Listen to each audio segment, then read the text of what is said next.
Well, the joke is that after transplant, I was in the hospital, and she came down, and I was sleeping most of the time, and I wanted her home with the kids because they were young, and I didn't want them to worry.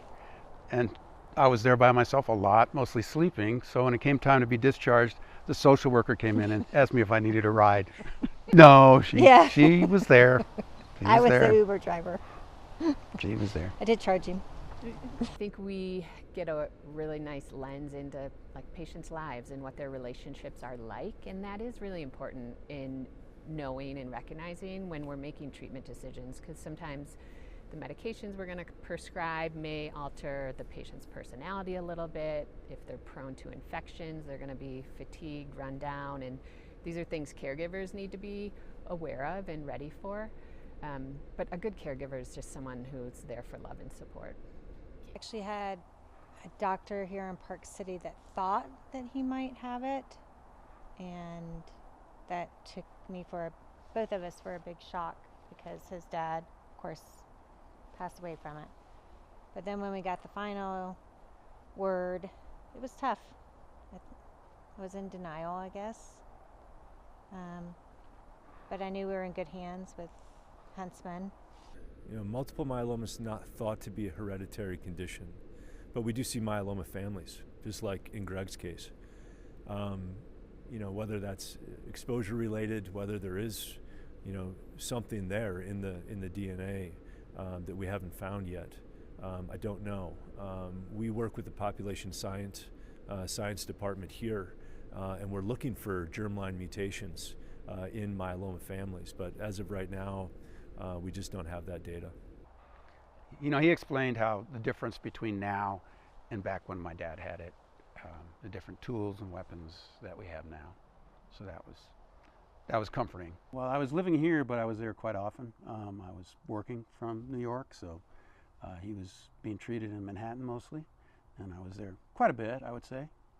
And you know, it was a struggle. There wasn't a lot for them back in that day. I'm told there were 4 drugs in 97 or 8 when he was diagnosed.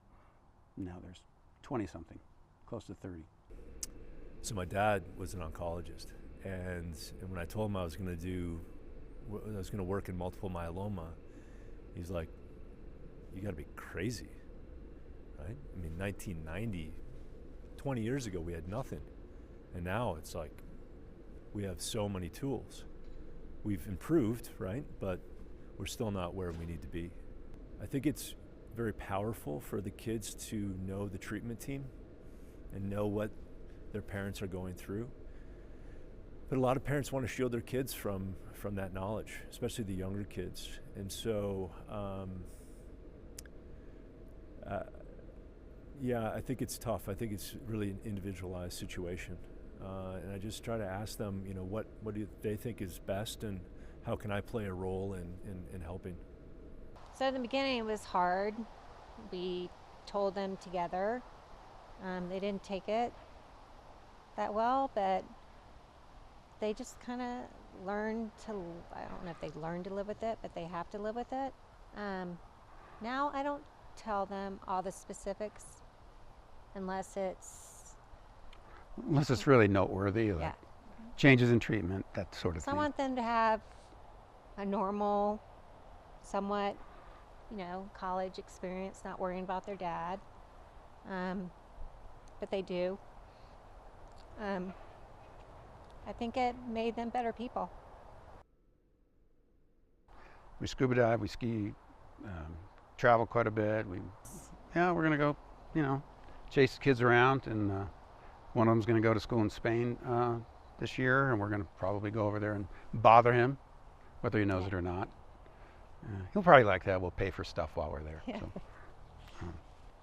So in the small infusion room that we have where all of our patients receive treatment, there's a lot of communication amongst patients. Of course, during the COVID pandemic, that was limited a little bit. I think now it's back, and our patients get a lot out of those scenarios, sharing experiences. I mean, just the other day, Greg was in the infusion room receiving his treatment, and sitting across from him is a person he recognizes. So Greg is probably going to act for this person as guidance and support as they start through their diagnosis. He helps a lot of people out that are going through cancer, and Except for me, I don't help Yeah. myself much. But he's helped a lot of our friends to know what to expect and to what kind of attitude you should go about treatment. So they think I know what I'm talking Yeah. about, which is really funny. Sure, we've picked some good treatments, right? We've gone the right route most of the time, but he's done all this work.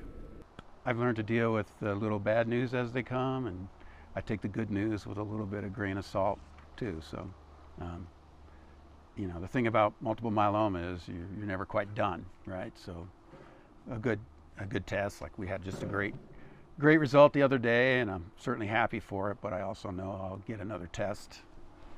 Who knows when? So.